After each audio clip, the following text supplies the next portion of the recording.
बता देना चाहती हूँ कि मेरा नाम अवनी चौधरी है और मैं मात्र 7 साल की हूँ और मेरी जन्मभूमि की बात की जाए तो वो नलवा गांव ही है और मेरी पढ़ाई की बात की जाए तो मैं हिसार में अपनी पढ़ाई करती हूँ और मैं हरियाणा में नशा मुक्त को लेकर गांव में जाकर अपने विचार प्रस्तुत करती हूँ और समाज में ऐसी बहुत सी बुराइयों पर भी मैं अपने विचार प्रस्तुत करती हूँ।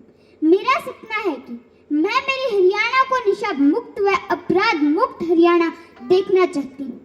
आज इस मंच के माध्यम से मैं आज आप सभी के सामने एक संघर्षमय जीवन की कहानी प्रस्तुत करना चाहती हूँ कि किसान का जीवन कितना कष्टपूर्ण होता है।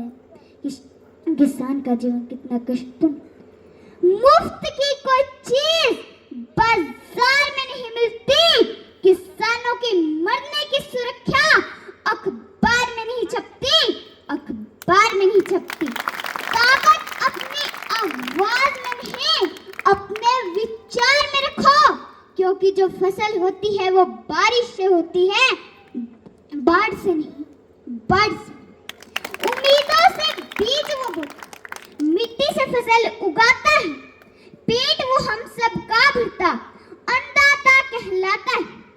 खेतों में बड़ी मेहनत करता, सोने से फसल उगाता है। सर्दी गर्मी हो या बरसात, हर मौसम से लड़ जाता है। जिम्मेदारियों का बोझ वो उठाता, हर मुश्किल को आसान बनाता। सबका पेट भरने वाला, कभी भूखा ही सो जाता, कभी भूखा ही सो जाता। चलाक बिचौलियों के चक्कर में कभी खुद मजबूरी में फंस जाता। आज हुआ वो खुद कर्जदार जो सारे जग की भूख मिटाता है। आओ मिलकर एक कदम हम उठाएं, उसकी मेहनत का पूरा मूल्य चुकाए, पूरा मूल्य चुकाए। लोग कहते हैं कि बेटी को मार डालोगे तो बहू कहां से लाओगे। जरा सोचो कि किसान को मार डालोगे तो रोटी कहां से लाओगे, तो रोटी कहां से लाओगे। मर रहा है सीमा पर जवान और खेतों में किसान।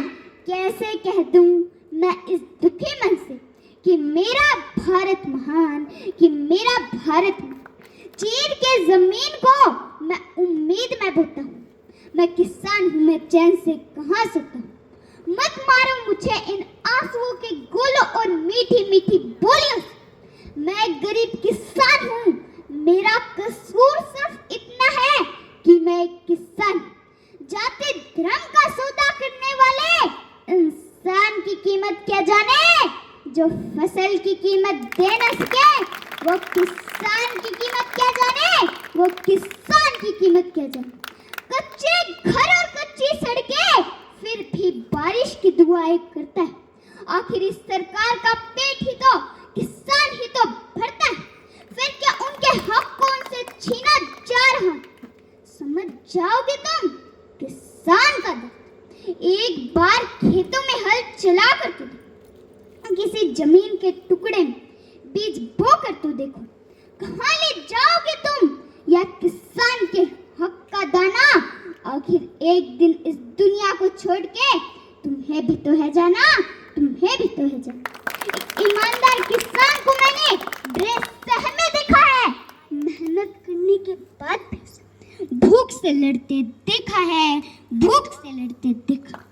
कहाँ छुपा कर रख दूं मैं अपने हिस्से की शराफत को। जहां भी देखता हूं उधर बेईमान ही बेईमान खड़े हैं। अरे अब क्या खूब तरक्की कर रहा है अब देश देखिए। खेतों में बुलडोजर और सड़कों पे किसान है खड़े। माना गरीब हूं लेकिन बेटा किसान का। बनूंगा गौरव भारत महान का। तन के कपड़े भी फट जाते हैं तब जाकर एक फसल लहराती। और लोग कहते हैं कि किसान के जिस्म से पसीने की बदबू आती है, पसीने की बदबू आती है। जमीन जल चुकी है, आसमान बाकी है, सूखे कुएं तेरा इम्तिहान बाकी है। बरस जाना है बादल इस बार समय पर। किसी का मकान गिरवी है तो किसी का ब्याज बाकी है। छत टपकती है उसके कच्चे बारिश की दुआएं करता है। दोस्त, किसान का बेटा हूँ, खेती करना मेरा क्रम, अपने साथ दूसरों का पेट भरना मेरा धर्म है, मेरा धर्म। किसान है अन्नदाता, हमारे देश का भाग्य विधाता, ईमानदारी मेहनत जिसकी शान है, वो मेरे देश का किसान है, वो मेरे देश का किसान। भारत एक कृषि प्रधान देश है, जिसमें 70% लोग कृषि कार्य करते हैं।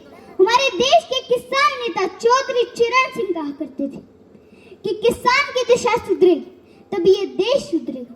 चौधरी चरण सिंह एक ऐसे नेता थे जिन्होंने संसद में किसान की आवाज को बुलंद की थी। त्याग और तपस्या जिसका नाम, वो मेरे देश का किसान, मेरे देश का किसान पूरा जीवन धरती चीर मिट्टी से सोना उत्पन्न करने की तपस्या करता।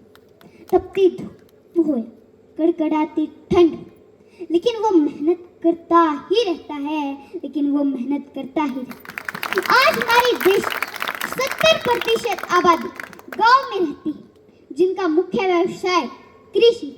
किसान की कृषि ही उनकी भक्ति होती है। आज के आधुनिक युग के किसान विष्णु भगवान, परंतु विडंबना है कि भारत का अन्नदाता होने के बाद उन्हें अपनी मेहनत सही मूल्य नहीं मिल पाता। अरे समय पर बारिश न होना, अकाल पड़ना, व्यापारियों का शिकार होना पड़ता है। यहाँ तक कि वो अपनी फसल का सही मूल्य भी नहीं लगा पाता, अपने बच्चे को अच्छी शिक्षा भी नहीं दे पाता। आज हमारे देश का अन्नदाता कर्जदाता बन गया। यही चिंता उसे बार बार आत्महत्या करने को मजबूर कर देती है। किसान उसी तरह अपनी फसलों को पालता है जैसे एक माँ अपने बच्चे को पालती है। किसान का जीवन कितना कष्टपूर्ण होता है। ये जो बड़े नेता लोग अपनी थाली में 56 प्रकार के भोजन खाते हैं, या उसी किसान के मेहनत और खून पसीने से आते हैं, लाल बहादुर शास्त्री ने एक नारा दिया था, जय जवान जय किसान। जब मेरे देश का किसान रात की ठिठुरती ठंड, कदम कदम बर्फ जमती, तब मेरे देश का किसान उसी पुरानों से कपड़ों से वो खुशबूदार मिट्टी छीलती। तेरे कैसी है ये जिंदगी भूमि पुत्र, जब तेरा खून पसीना बहता है तो मेरे थाली में रोटी बनती है। मैं बोलना चाहूंगी कि भूमि पुत्र की पूजा होनी चाहिए। अगर किसान ने अनाज बोना बंद कर दिया तो ये देश भूख की कगार पर आ जाएगा। किसान दूसरों का तो पेट भरता है, लेकिन उसके खुद के बच्चों को भूखा ही सोना पड़ता है। मैं इस मंच के माध्यम से माननीय प्रधानमंत्री जी से एक बात बोलना चाहती हूँ कि आप देश को चाहे कितना ही डिजिटल क्यों ना बना लो, लेकिन आप गूगल से कभी रोटी डाउनलोड नहीं कर पाओगे। रोटी तो उस किसान की मेहनत और खून पसीने से ही पैदा होती है। अब मैं आपका थोड़ा सा समय और लेते हूँ।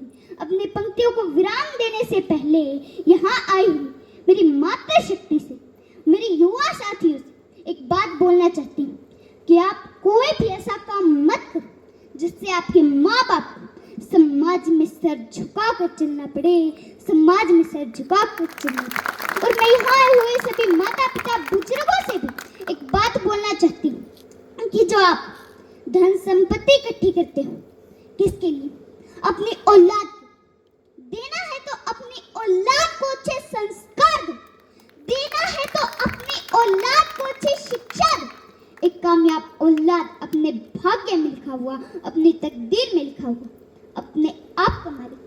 अगर आपकी औलाद निकम्मे निकल गई तो ये धन संपत्ति थोड़े से समय में ही नष्ट कर देगी। तो मैं आपसे हाथ जोड़कर विनती करती हूँ कि आप अपने बच्चे को इस धन संपत्ति की बजाय आप अपने बच्चे को अच्छे संस्कार दो, और आप अपने बच्चे को उस चिड़िया की तरह बनाओ जो एक चिड़िया, जैसे एक चिड़िया होती है ना, वो अपने बच्चे का पालन पोषण तब तक करती है तब तक वह उड़ना ना सीख, तब वो उड़ना सीख जाता है, तब वो अपना पालन पोषण भी खुद ही करता है, अपना पेट खुद ही भरता है। इसलिए मैं सभी माता पिता से बोलना चाहती हूँ कि आप अपने बच्चे को उस चिड़िया के बच्चे की तरह बनाए, चिड़िया के बच्चे की तरह बनाए।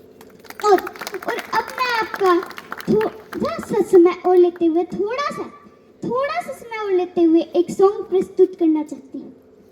जो लड़कियाँ घर से भाग जाती हैं कहीं और लव मैरिज करवा लेती हैं, तो मैं उनके लिए एक सॉन्ग प्रस्तुत करना चाहती हूँ। ध्यान से सुनिए।